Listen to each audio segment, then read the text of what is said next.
现代人工作和生活的压力山大，不只是身上还背着房贷和车贷的上班族，连学生族群也常常被课业压得喘不过气。长期压力除了会造成心血管疾病、免疫功能下降以及忧郁症等精神疾病之外，它还会大大的影响到你的睡眠。今天这集节目，我会跟你介绍压力如何影响睡眠，隐藏在背后的生理机制，教你判断自己或亲友是不是属于对于压力比较敏感的类型，还有最重要的，如何在适当的时间关掉压力，睡个好觉。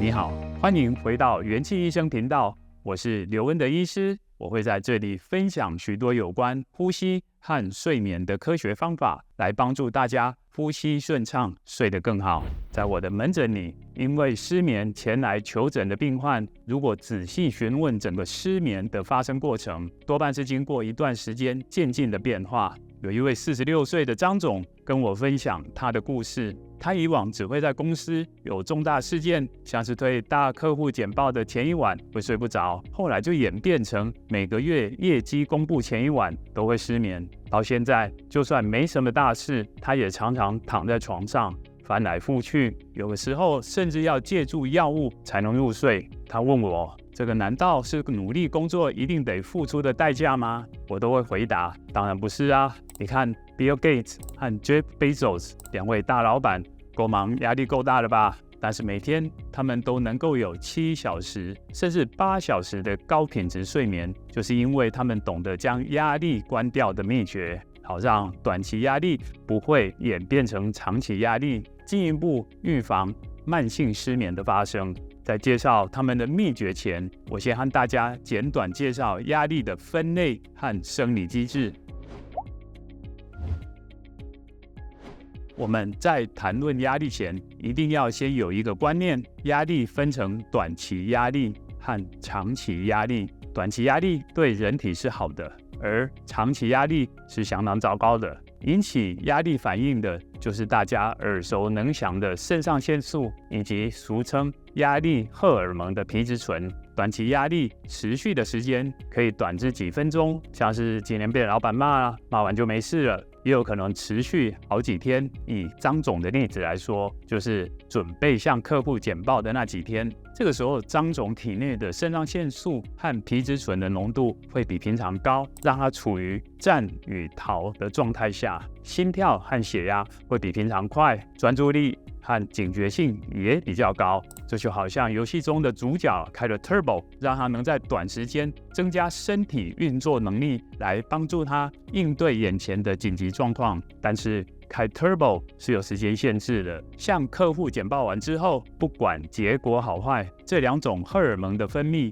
就会逐渐恢复正常。那天晚上通常会睡得很好，但是长期压力可能持续数周，甚至是几个月。假设张总因为简报没有报好，掉了这个大客户，让他接下来几个月每天只要躺在床上闭起眼睛，眼前就会浮现那个要补起来的业绩数字。这个时候他的肾上腺素和皮质醇的浓度迟迟无法恢复正常，就好像 Turbo 关不起来，身体持续保持战与逃的状态，当然会睡不好了。看到这里，有人可能会好奇，怎么有些人不管压力多大，晚上总是能够睡得很熟？是不是每个人对压力的敏感度都不一样呢？接下来我要教大家一个方法来检测自己是不是那种容易因为压力而睡不着的类型。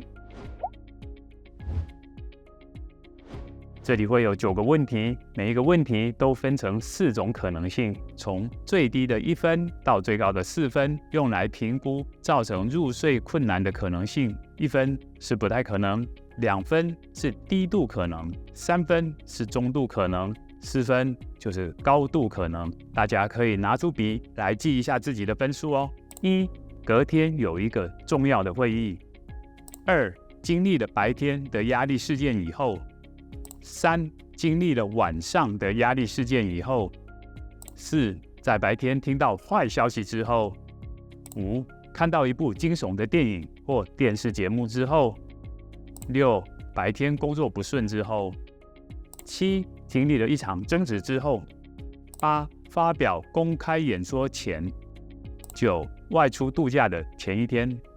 看完了这9题，你可以先暂停一下，把每一题的分数加总起来，统计自己的分数。上面的这些问题是在2004年就发展出来的一个问卷，叫做福特压力失眠反应量表 （Ford Insomnia Response to Stress Test）。它有一个很好记的缩写名称 FIRST。这是用来评估一个人遭遇压力情境时睡眠受影响的程度。将近20年来，已经被用来衡量未来发展成失眠的重要指标。如果你的分数在16分以上，表示你容易因为压力的刺激影响到睡眠品质，也容易演变成长期失眠。今天教的方法，你一定要看到最后哦。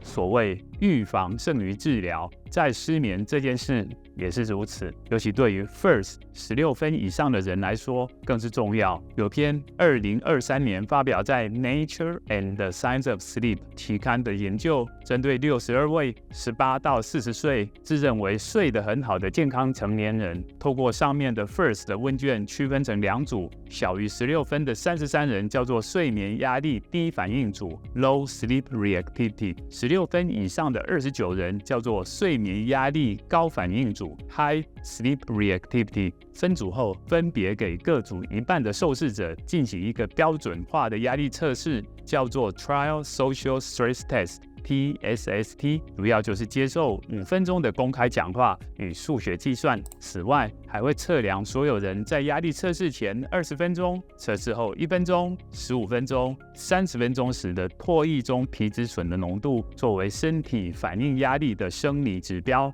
同时也会进行一个睡眠检查，测量当天晚上的详细睡眠状态，透过脑波分析睡眠时间、睡眠分期变化等等。结果发现，尽管所有人都是自认为平日睡眠没有问题的，在睡眠压力问卷 FIRST 的分数较高，也就是容易受到压力影响的人，承受压力测试后，可以看到体内的皮质醇数值明显上升，而且当晚睡眠的脑波图也可以注意到，他们的总睡眠时长明显减少，快速动眼期比例也缩短，脑波变化也呈现睡眠品质比较差的特征模式。从这个研究结果可以看到，即使是自认为睡眠没有问题的人，如果 FIRST 的测验的分数高于16，则代表睡眠品质容易受到外在压力的影响。虽然暂时没有入睡的问题，但只要白天一面临压力，皮质醇就会在入睡后不知不觉影响到深度睡眠和快速动眼期。深度睡眠期间，大脑和身体组织得以修复和生长，而快速动眼期间，大脑会整合脑中讯息，调节情绪和压力。如果这2个重要的睡眠阶段持续受到皮质醇的影响越来越短，那真正失眠的日子也不远了。不管你现在有没有受到失眠的困扰，人生在世一定会有压力。短期的压力可以让你成长，使你进步，但我们要随时用对方法，把短期压力关掉，或者增加自己对压力的承受度，也就是大家熟知的抗压性啦。这都可以避免让短期压力变成长期的压力，进而影响睡眠。我在这里教大家7招，这些都是顶尖企业家或运动员能够持续保持巅峰的秘诀。第1招，检查自己的睡眠是不是压力敏感型。透过影片前面介绍的 FIRST 的问卷，帮自己或是家人、朋友评估一下，分数在16分以上就要小心，可能是一个高压力反应的个性。虽然现在睡得好，但是在未来发展下去，变成失眠的风险比较高哦。我会把 FIRST 的问卷的连结放在下面。第2招，养成静观冥想的习惯。静观冥想的好处实在太多了，不管是针对压力或是改善睡眠品质都很有效。上一集节目的研究也发现，有失眠状况的患者在认真执行8周的静观冥想后，不但失眠改善了，睡眠品质还可以持续进步。这是最经济实惠的大脑保养方式，尤其是 FIRST 的问卷分数比较高的话，越早开始越好。不过不要忘了，静观冥想也要专心，需要不带任何批判的想法，记住只观察不思考。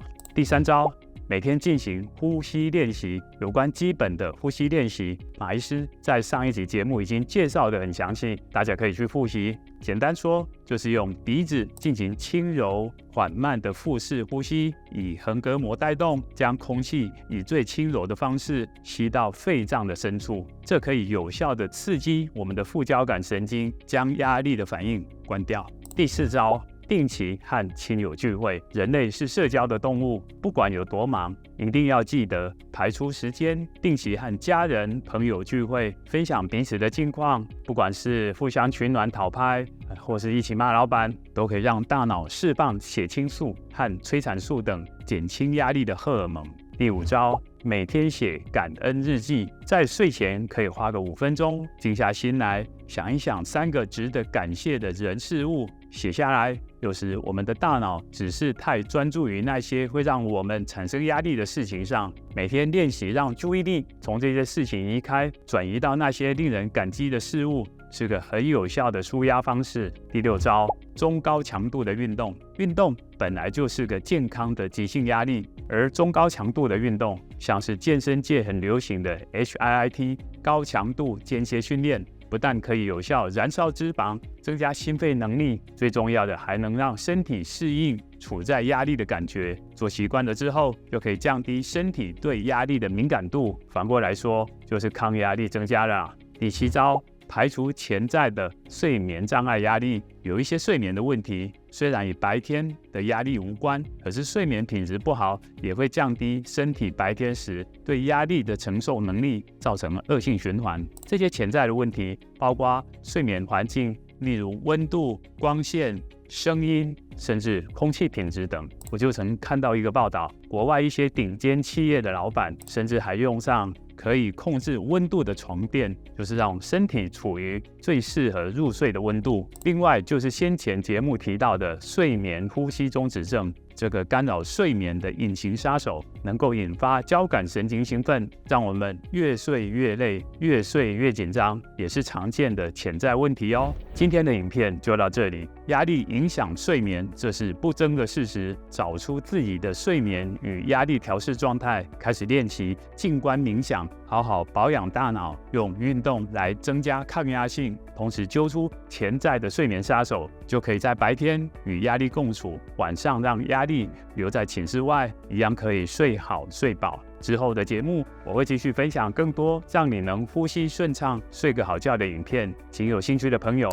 按下订阅，并且开启小铃铛。我是刘恩德医师，愿你用呼吸和睡眠找回自我疗愈的原力。我们下支影片见，拜拜。